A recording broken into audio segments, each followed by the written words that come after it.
Hello po, magluluto naman ako ng orange cake. Hinahanda ko lang yung mga kagamitan ko, yung mixer ko. At saka gumamit ako ng 3 itlog dyan.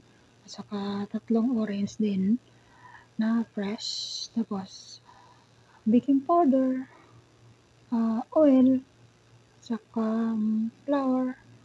Lagyan ng konting asin. At saka nilagyan ko din yan ng konting gatas para maging masarap siya. Tapos yung balat ng orange.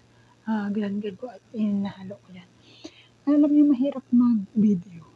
Kasi wala akong kagamitan. Siyempre, wala naman tayong pambili ng mga kagamitan tulad ng iba para mapaganda yung mga video nila.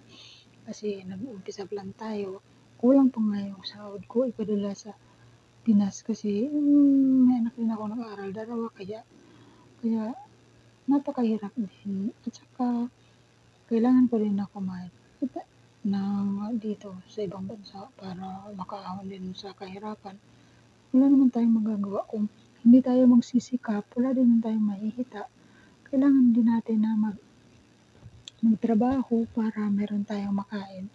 Yan guys, yung balat ng orange yan, kiniskis ko yan guys. At pasensya na kayo palagi sa sa boses ko.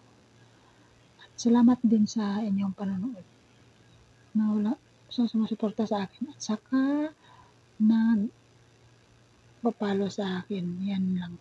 Saka ibibake mo yan sa 130 degrees. At ako sa akin kasi tinitingnan-tingnan ko lang yan. Kasi sira yung oven. And 30